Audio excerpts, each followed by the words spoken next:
கர்த்தர் முன்பதாக இன்றைய வசனம் நீதிமொழிகள் 4ஆம் அதிகாரம் 23ஆம் வசனம்.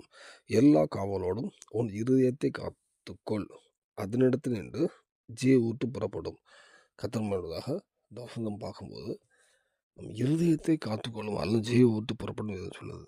இந்த இருதயம் தான் ஜீவ ஊற்று புறப்பட இடமும் இங்கே தான், பாவம் பறக்கிறது எல்லாமே இங்கே தான். அதனால தான் அது காத்துக்கொள்ளும் எல்லா காவலோடும் அதை காத்துக்கொள்ளணுமா. நம்ம இருதயத்தை எப்படி காத்துக்கொள்ள முடியும்? இருதயத்தின் நினைவுகள், ஒவ்வொரு காரியம் பாவம் செய்யறதுக்கு முன்னாடி அந்த பாவத்தை குறித்த எண்ணம் முதலே வந்துடும் நமக்கு.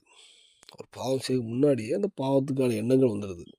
அதெல்லாம் ஆரம்பிக்கணும். அதான் நீ இருதய காத்துக்கொள்ளுவே சொல்லுது. அது நம்ம பலத்த முடியாது. பரிசுத்தாவின் பலத்தோடு நம்ம காத்துக்கொள்ளும் போது தான் அங்கே ஜீவ ஊற்று புறப்படும். அந்த ஜீவ ஊற்று புறப்படும் போது தான் அது அநேக ஜனங்களுக்கு ஆசீர்வாதமாக இருக்கும். நமக்கும் தேவனுடைய சாட்சியாக வாழ முடியும்.